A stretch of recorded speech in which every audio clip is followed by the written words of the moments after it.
Hello everyone, good morning. কেমন আছো সবাই? আশা করছি তোমরা যে যেখানেই আছো প্রত্যেকেই খুব ভালো আছো। আমিও তোমাদের ভালোবাসায় বেশ ভালো আছি। আজ আরও একটি নতুন ব্লগে তোমাদেরকে জানাই অনেক স্বাগত, অনেক ভালোবাসা। আজ হলো মার্চ মাসের 31 তারিখ আর বারটি হচ্ছে সোমবার। ঘড়িতে সময় হয়েছে ঠিক সকাল 8টার একটু বেশি। তোমাদেরকে সাথে নিয়েই আজকের ব্লগটি এই রান্নাঘর থেকেই শুরু করছি। আমাদের বাড়িতে এই কদিন ধরে নিরামিষ চলছে, মানে নিরামিষ রান্নাবান্না হচ্ছে। তো আমাদের কোনো সমস্যা হয় না খাওয়া দাওয়া নিয়ে, কিন্তু আমার মেয়েকে নিয়ে একটু সমস্যা হচ্ছে। তো মেয়েকে তেমনভাবে খাওয়াতে পারছি না, প্রত্যেকদিন নিরামিষ খাওয়ানো আমার একদম ভালো লাগছে না। তো প্রচণ্ড কষ্ট হচ্ছে মেয়ের মুখের দিক তাকালে। তো ওকে আমি প্রত্যেকদিন একটা করে ডিম খাইয়ে থাকি, তারপর মাছ খাওয়াই, তো কোনো কিছুই খাওয়াতে পারছি না। সত্যি প্রচণ্ড কষ্ট হয়ে যাচ্ছে তো ওর মুখের দিক তাকালে।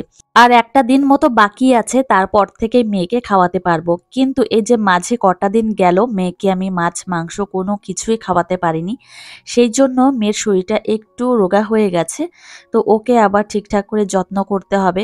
আসলে কি জানো তো, বাচ্চাদের শরীর স্বাস্থ্যটা ঠিক থাকে বাচ্চাদের খাওয়ার উপর। তো ওদের খাওয়া দাওয়া ঠিকঠাক থাকলে তাহলে শরীর স্বাস্থ্যও ভালো থাকে। তবে মেয়েকে তো আমি প্রত্যেকদিন কাউ মিল্ক খাওয়াচ্ছি, তারপর পনির মাঝে মধ্যে আনছে, তো এনেও রেখেছে, আবার তো ফ্রিজে রয়েছে। তো আজ হয়তো পনির রান্না হবে না, অন্য কিছু রান্না হবে। তো এই হচ্ছে ব্যাপার। তো এই যে দেখো সুজি রান্না হয়ে গেছে, আর আজকে সুজির মধ্যে একটু ড্রাই ফ্রুটসের পাউডার দিয়েছি, তো সেটা দিয়েই রান্না করেছি। এই যে দেখো একটু বেশি রান্না হয়ে গেছে, তো আমার জন্য আলাদা করে নামিয়ে রাখবো। আর এই বোলের মধ্যে একটু বেশি নামানো হয়ে গেছিল জন্য আমি তুলে রাখলাম। তো এখন কিশমিশ দিয়ে আমি গার্নিশ করে দিচ্ছি। তো সকালবেলায় আমার মেয়েকে আমি সুজিও খাইয়ে থাকি। আর তোমাদের সঙ্গে আমি আমার মেয়ের সকালের খাবারগুলো শেয়ার করব খুব তাড়াতাড়ি। সন্ধ্যার খাবারও শেয়ার করব, তো আস্তে আস্তে করে। তো এদিকে এখন আমি ঘরে চলে এসেছি। মাম্মাম সোনা তো ঘুম থেকে উঠে গেছে অনেকক্ষণ আগেই, ওর বাপিও উঠে গেছে। তো ভাবলাম কি হাতে অনেকটা সময় রয়েছে, আর মেয়ের খাবারটা এখনো পর্যন্ত গরম রয়েছে, তো আমি এখন বিছানাটা তুলে নিই। তো এদিকে বিছানাটা তুলে নিলাম, খুব সুন্দরভাবে গুছিয়ে পরিপাটি করে নিয়েছি। আর সকাল সকাল স্নানটা হয়ে গেছে, আর অনেক কাজই হয়ে গেছে। আর এখন জানো তো সকালের দিকে স্নানটা করে নিই, আমি হাতে অনেকটা সময় পাচ্ছি, তো মেয়েকেও অনেকটা সময় দিতে পারছি। তো ফাইনালি খাটটা গুছিয়ে নিয়েছি, তোমাদের এক ঝলক দেখিয়ে দিলাম। আর খাটটা গোছানো থাকলে সত্যি মনটা একদম ভরে যায়, ভালো লাগে। মোট কথা বলতে গেলে ঘরের মধ্যে ঢুকলেই যদি দেখি খাটটা গোছানো রয়েছে খুব ভালো লাগে। তবে এই যে আমার কন্যা কন্যা যখন ঘরে আসে তখন ঘর বাড়ি একদম উলটপালট হয়ে যায়। তবুও চেষ্টা করি সুন্দরভাবে গুছিয়ে রাখার। আর মাম্মাম সোনার চুলগুলো এখন অনেকটাই বড় হয়ে গেছে, আর এখন ভালোই গরম দিচ্ছে। তো মাম্মাম সোনা প্রচণ্ড পরিমাণে ঘেমে যায়, মাথা ঘেমে যায়। তো ভেবেছি যে নীল পুজো আর চড়ক পুজোটা হয়ে যাক, তারপর মেয়ের চুলটা আমি কেটে দেব, মানে ন্যাড়া করে দেব। আর এমনিতে ও চুলের মানে চুলটা একটু পাতলা, তেমন ঘন হয়নি, তো ভেবেছি যে আমি টাক করে দেব। আর একবার মাত্র টাক করা হয়েছে, ওই যে 18 মাসের চুল দিয়েছিলাম তারকেশ্বরে, তো সেই দেওয়া হয়েছে। সেটা 1 বছর হয়ে গেছে, এই তো এই মাসেই দিয়েছিলাম, চৈত্র মাসে। তো আদিশ্রী ঘুম থেকে উঠলো, তারপর ওকে আমি ফ্রেশ করিয়ে দিয়েছি, তো জামা প্যান্ট চেঞ্জ করিয়ে দিলাম, আর এখন চুলটা বেঁধে দিলাম। তারপর ওকে জল খেতে দেব, তারপর যে সমস্ত কাজবাজ থাকে সেগুলো করব, তারপর ওকে সকালের খাবারটা খাইয়ে দেব। তো এই কাজগুলো আমার নিত্যদিনের কাজ, প্রত্যেক দিনই করতে হয়। আর এই যে দেখো আমার মাম্মাম সোনা আমাকে এখন হামি দিচ্ছে। আর এই হামিগুলো যখন দেয় সত্যি মনে হয় শরীরে যত ক্লান্তি আছে সমস্ত কিছুই দূর হয়ে যায়, শুধু আমার মাম্মাম সোনা যখন আমাকে হামি দেয়। তো এই হচ্ছে ব্যাপার। তো দেখো মাম্মাম সোনা এখন আমার কাছে আবদার করেছে ও চেয়ারটা এই বিছানার উপর তুলে দিতে হবে। তো তারপর তুলে দিলাম। আর চেয়ারটা নিয়ে এখন বেশিরভাগ সময় বিছানার উপর এইভাবে বসে থাকে, নিজে নিজে খেলা করে বা জল খায় বসে, তো এটা করে। তো এখন আমি মাম্মাম সোনাকে জল খেতে দেব। তো এখন ভালোই রোদের তাপ রয়েছে জানো তো, এখন মাম্মাম সোনা তেমন ভাবে উঠানে দাঁড়িয়ে জল খায় না, এখন খুব গরম। তো সেই জন্য ঘরে বসেই এইভাবে জল খায় বা বারান্দাতে দাঁড়িয়ে খায়। তো এই হচ্ছে ব্যাপার, অনেকটাই জল দিয়েছি, জল খাবে, তারপর একটু হাঁটাচলা করবে, ব্রাশ করবে, চোখ মুখ ধুয়ে দেব। তো ধুয়ে দেওয়া বলতে কি, ধুয়ে একটু দিয়েছিলাম, তারপরে যে ফ্রেশ করিয়ে দিয়েছি। তো এই যে দেখো এখন আমার মেয়ের খাবারটা নিয়ে নিচ্ছি। তো ঠান্ডা হয়ে গেছে খাবার, মানে একদমই ঠান্ডা হয়নি, হালকা একটু গরম রয়েছে। আর এই টাইপের খাবারে আমি মেয়েকে খাইয়ে থাকি। তো চলো মেয়েকে আমি খাবারটা খাইয়ে দিই। আদিশ্রীকে অনেকদিন সুজি রান্না করে খাওয়াই না, ফাইনালি আজই রান্না করে দিলাম আর এখন খাইয়ে দিয়েছি। তো ১ ঘন্টা হয়ে গেছে, তো এখন একটা শসা আমি ছুলে কেটে নেব। দোতলাতে যাব, তো ভাবলাম কি দোতলাতে যাচ্ছি, ওইখানে গিয়ে আবার প্রায় ২০ মিনিট কি ২৫ মিনিট মতো থাকবো। তো তাহলে এখান থেকে একটা শসা কেটে নিয়ে যাই, আমার মামাম সোনা খাবে। আর এখন যেহেতু বাড়িতে নিরামিষ চলছে, মেয়েকে ডিম খাওয়াতে পারছি না, তো একটু সমস্যা হয়ে যাচ্ছে জানো তো। তো কি করব বলো, এগুলো তো মানতেই হবে। আর আমার শ্বশুরবাড়ির বংশটা অনেকটা বড়, তো অনেক বড় বংশ, তো মাঝে মধ্যে এরকম খবর আসে। তো প্রায় ২ বছর পর পর আমাদের বাড়িতে পুজো হয়নি, তোমাদের তো জানিয়েছি শিবরাত্রির অনুষ্ঠান। আমাদের একদম নিজেদের মানে মানুষ আমাদের ছেড়ে চলে গেছিলেন জন্য ২ বছর পর পর পুজো করতে পারিনি। তো এরকম মাঝে মধ্যে হয়েই থাকে, বছরে একটা শোনাই যায়। তো ওই জন্যই এই নিয়মগুলো পালতে হয় আর কি। তো এই যে দেখো, এখন মেয়ের জন্য শসাটা আমি কেটে নিলাম। আর চলো এখন আমরা গুটি গুটি পায়ে দোতলায় যাই। তো দোতলাতে চলে এসেছি, তবে এখনো রোদের তাপ তেমন নেই। তো কি বলতো, একটু মেঘলা মেঘলা আকাশ রয়েছে, সেই জন্য না কেমন ঘোলাটে ঘোলাটে পরিবেশ। তো মাম্মাম সোনা এখন ওর ব্যাগটা নিয়ে এসেছে। এই ব্যাগটা যে ওর কি পছন্দ, তো খুব পছন্দ হয়েছে। তো এই ব্যাগটা ও সঙ্গে করেই নিয়ে এসেছে, আর এই ব্যাগের মধ্যে ওর পেন রয়েছে, খাতা রয়েছে, বই রয়েছে, আবার ওর খেলনাও আছে। তো এই খেলনাগুলো দিয়ে এখন খেলা করবে আমার মাম্মাম। আর দোতলার কিছু কাজকর্ম আছে, সেগুলো আমি করব। ভেবেছিলাম যে ঠাকুরনগরের মেলায় যাব, কিন্তু এই যে দেখো মেলা প্রায় শেষের দিকেই, কবে যে যাব তার কোনো ঠিক নেই। আবার মেলায় গিয়েও তো উপায় নেই, মেলায় গিয়ে তো কোনো কিছু খেতেও পারবো না, মানে আমিষ জাতীয় কোনো কিছু তো খেতে পারবো না। তো সেজন্য আর যাওয়া হচ্ছে না। আর যদি যাই তাহলে মঙ্গলবারেই যাব। মঙ্গলবারে আবার আমিষ জাতীয় খাবার খেতে পারবো, গিয়েও লাভ আছে। তো এই যে দেখো আমার মেয়ে এখন এই ব্লকগুলো দিয়ে খেলা করবে, তো এখন এগুলো নিয়ে খেলতে ব্যস্ত থাকে সবসময়ই। আর মামাম সোনা এখন অনেক কথাই মোটামুটি বলতে পারে, তো তোমাদের তো মাঝে মধ্যে একটু শুনিয়ে থাকি। A for apple, B for ball, C for cat, D for dog, তারপর 1 2 3 এই সমস্ত বলতে পারে, আর অ্যালফাবেট বলতে পারে। আমি একটা জিনিস দেখলাম যে আমার মেয়ের জন্য এত ফল নিয়ে আসি, তো আমার মেয়ে কোনো ফলই হাত দিয়ে ধরে খায় না, মানে নিজের থেকে হাত দিয়ে ধরে খায় না। আমি হয়তো জোর করে খাওয়াই, অনেক ফল আছে যেমন আপেলটা জোর করে খাওয়াই, তারপর মৌসম্বি লেবু খাওয়াই বা কলা খাওয়াই, কিন্তু ও নিজের ইচ্ছা করে যে ফলটা খায় সেটা হচ্ছে শশা। শশা ও নিজের ইচ্ছায় তো খেতে চায় আর খুব পছন্দ করে। একটা শশা মামাম সোনা খেয়ে নিতেই পারে। তো একটা শশা খেলেই পেটটা ভর্তি হয়ে যায় আশা করছি। আর এই যে দেখো এগুলো নিয়ে খেলা করতেই আছে। আর এই খেলনাগুলো দিয়ে খেললে বাচ্চাদের বুদ্ধির বিকাশও হয়। তো আমার মেয়ে এই খেলনাগুলো দিয়ে খেলতে প্রচুর পছন্দ করে। আর তোমাদেরকে বলেছিলাম যে আমার শাশুড়ি মার শরীরটা তেমন একটা ভালো না, হাঁটুর যন্ত্রণা হচ্ছে। তো ডক্টর দেখিয়েছে, এখন মোটামুটি ভালো আছে। তো এখন তেমন যন্ত্রণা হচ্ছে না, এখন স্বাভাবিকই আছে। তো এই ৩ দিন মতো প্রচণ্ড কষ্ট হয়ে যাচ্ছিল, মা যেহেতু একটু অসুস্থ ছিল সেই জন্যই। তো মা এখন ভালো আছে, আর আজকে দুপুরবেলায় আমার শাশুড়ি মাই রান্না করবে। আর আমি মায়ের হাতে হাতে কাজগুলো করে দেব, মানে সবজি কাটা, ধোয়া এই সমস্ত করে দেব। তো দোতলাতে যখন এসেছি, ভাবলাম কি যে এখন আমি দোতলাটা পরিষ্কার করি, মানে বিশেষ করে এই ব্যালকনিটা। আর এখানে এত পরিমাণে ধুলো থাকে সারাটা দিন, মানে ধুলোটা জমা হয় এখানেই, আর ফাঁকা জায়গায় বুঝতেই পারছো। একটা কথাই ভাবি, যাদের রাস্তার পাশে বাড়ি তাদের কি অবস্থা হয়। আমাদের তো না হয় রাস্তার থেকে একটু দূরে, আর যাদের রাস্তার পাশে বাড়ি তাদের তো একদম ধুলোই ধুলো হয়ে যায় বাড়িঘর, মানে মুছেও মনে হয় কোনো লাভ হয় না। আর এখন তো আমরা রাস্তার পাশে জমি রেখেছি, ভবিষ্যতে ইচ্ছা আছে কিছু করার, তখন কি হবে সেটাই ভাবি মনে মনে। তো রাস্তার পাশে জানো তো দেখতে বেশ ভালো লাগে, বাড়িঘর বানালে দেখতে ভালো লাগে, কিন্তু একটা অসুবিধা, সেটা হচ্ছে এই ধুলোবালির। আর এত পরিমাণে আওয়াজ হয় গাড়ি ঘোড়ার। তো আমার মনে হয় ব্যক্তিগতভাবে এই সমস্ত অসুবিধাগুলো হয়। আর এই যে দেখো আমাকে দেখেছে আমার মাম্মাম সোনা, তো আমি কাজ করছি, তো আমার মেয়েও আমাকে কাজ করে দিচ্ছে। আমি একটা কথাই ভাবি, আমার মেয়ে যখন বড় হবে তখন আমাকে হাতে হাতে অনেক কাজই করে দেবে। আর মেয়েরাই এমন, মায়ের কষ্টটা একটু হলেও বোঝে। তো মেয়ের জাত তো, মানে মায়ের জাত তো, সেই জন্যই বলছি। তো চলো এই কাজকর্মগুলো করি। আর এই টবগুলো দেখতে পাচ্ছ ফাঁকা রয়েছে, কি আর করব, যখন উপরে আসবো তখনই না হয় এই টবগুলোতে গাছ লাগাবো।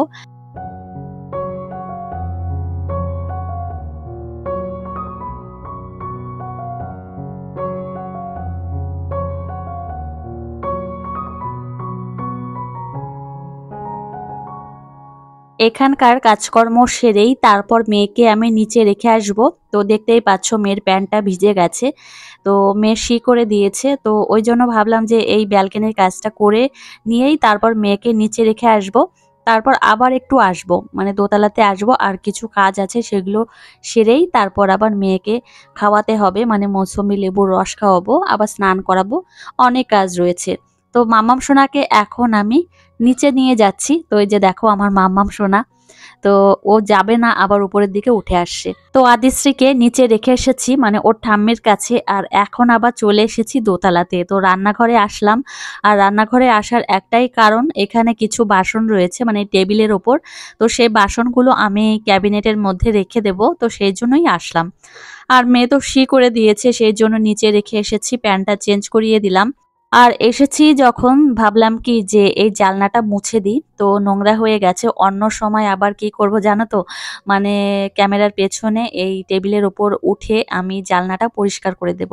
তো এইভাবে হাত দিয়ে হচ্ছে না, মানে হাতটা উপরের দিকে যাচ্ছে না। আজকে দুপুরবেলায় কি রান্না হবে সেটা এখনো পর্যন্ত জানি না, তবে শাশুড়ি মা রান্না করবে। আর মা যখন রান্না করতে যাবে তখন আবার সবজি কেটে দিতে হবে।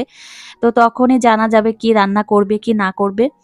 আর এই যে দেখো আমার গ্যাস ওভেনটা এখনো পর্যন্ত ঠিকঠাক করা হয়নি, তো এই টেবিলে একটা ছিদ্র করতে হবে। আর গ্যাসের যে সিলিন্ডারটা সেটা তো এই ক্যাবিনেটের ভেতরই থাকবে, তো জায়গা করা আছে আলাদা করে। তো সেই জায়গাটা এখনো ছিদ্র করা হয়নি, মানে পাইপটা যেখান দিয়ে আসবে, তো এইভাবেই রয়েছে এখনো পর্যন্ত। তো এখনো পর্যন্ত তো লাগছে না। যখন আমি দোতলাতে আসবো তখন হয়তো টুকটাক কিছু করলাম, যেমন মামামের জন্য একটু খাবার রান্না করলাম, এটাই, এর বেশি আর করব না। আর নিচে রান্না বান্না হবে যেহেতু, আর শাশুড়ি মা শ্বশুর মশাই তো আর আসতে পারবেন না, তো নিচেই থাকবে, সেই জন্য রান্নাটা নিচেই হবে। আর এই যে দেখো আমার পছন্দের জিনিসগুলো, এগুলো হচ্ছে সিরামিকের বাটিগুলো, মানে বোল। তো এগুলো আমি কিনেছিলাম, খুব পছন্দের, তোমাদের এক ঝলক করে দেখিয়ে দিলাম। তো এই জিনিসগুলো আমার খুবই পছন্দের। আর মামামের জলের পটটা দেখো এখানে রয়েছে, অনেকদিন আগে কিনেছিলাম, তো এখন আপাতত কাজে লাগছে না জন্য ওইখানে রেখে দিয়েছি। তো চলো, এখানকার কাজকর্ম হয়ে গেছে, এখন নিচে যাওয়া যাক।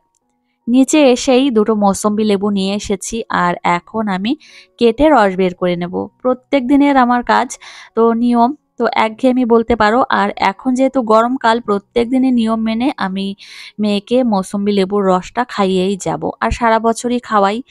আর এই মৌসম্বি লেবুর রস খাওয়ালে কি হয় জানো তো, ভিটামিন সিটা খুব ভালোভাবে পেয়ে যায়, আলাদা করে আর কোনো কিছু খাওয়ানো লাগে না। তো এই হচ্ছে ব্যাপার। আর মৌসম্বি লেবুর রসটা মেয়ে খেতেও খুব পছন্দ করে।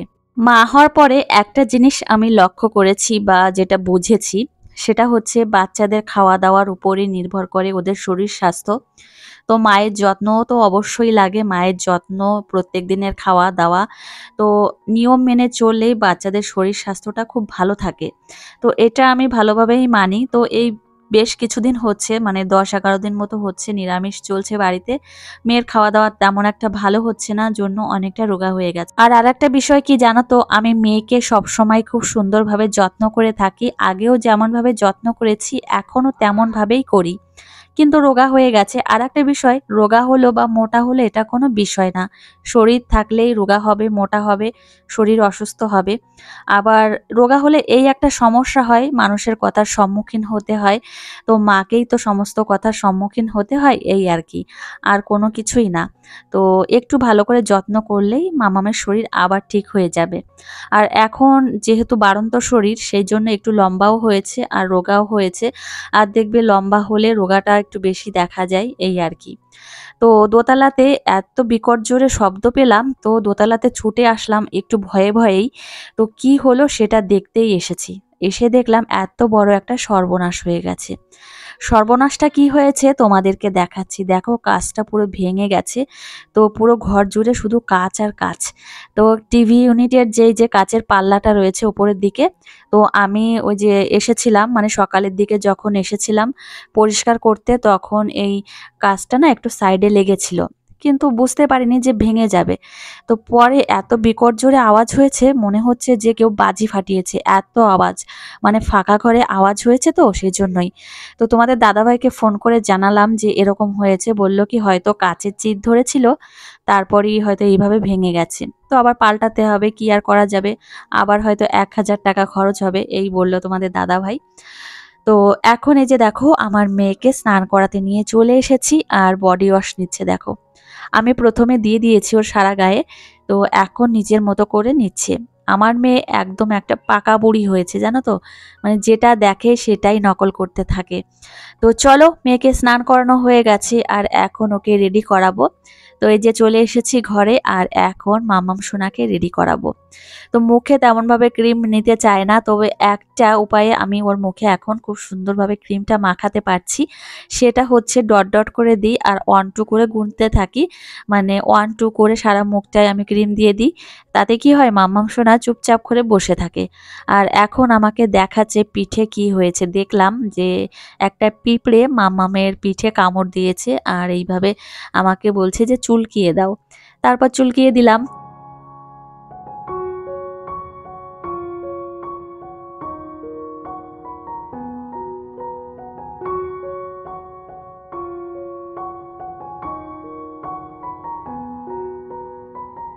আজ আমার মাম্মাম কি করেছে জানো স্নানের সময়? তো তোমাদের না বললে তোমরা জানবেই বা কি করে। ওকে যখন আমি স্নান করাচ্ছিলাম আর বডি ওয়াশটা ওর কাছেই ছিল আর হাতে বডি ওয়াশ নিয়ে চুলে লাগিয়েছে আর সারা চুল পুরো শ্যাম্পুর মতোই হয়ে গেছে, মানে শ্যাম্পু লাগানোর মতো হয়ে গেছে। তারপর ধুয়ে দিয়েছি। তো ধুয়ে দেওয়ার পরে দেখলাম চুলগুলো একদমই উস্কো খুস্কো হয়ে গেছে। তারপরে এই যে এখন রেডি করাচ্ছি। এই সময় হাতে 2 ফোঁটা সর্ষের তেল বলছি, মানে ওর চুলে লাগানো তেল নিয়ে আমি একটু চুলে লাগিয়ে দিয়েছি। তারপরে যে ঠিকঠাক আছে এখন চুলগুলো। তো মাঝখানে আমার শাশুড়িমার কাছে গেছিলাম, সবজিগুলো কেটে ধুয়ে দিয়েছি, অনেক সবজি কেটে দিয়েছি। তো মা আজকে রান্না করছে।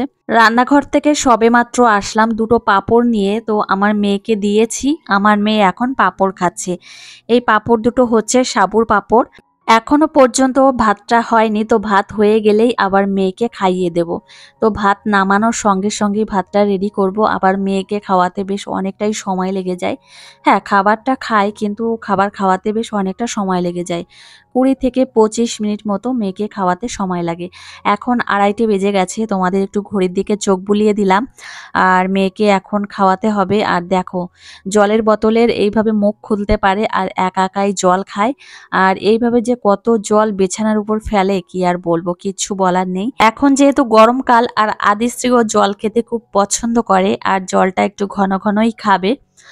আর চলো রান্নাটা হয়ে গেছে, মাকে জিজ্ঞাসা করলাম যে তরকারি হয়েছে কিনা, বললো তরকারি এখনো হয়নি, ডাল রান্না করা হয়ে গেছে, তাহলে ডাল দিয়ে মাম্মামকে খাইয়ে দাও। তো আমি ভাবলাম কি তাহলে ডাল দিয়েই খাইয়ে দিই, আর খাওয়াতে তো অনেকটা সময় লাগে।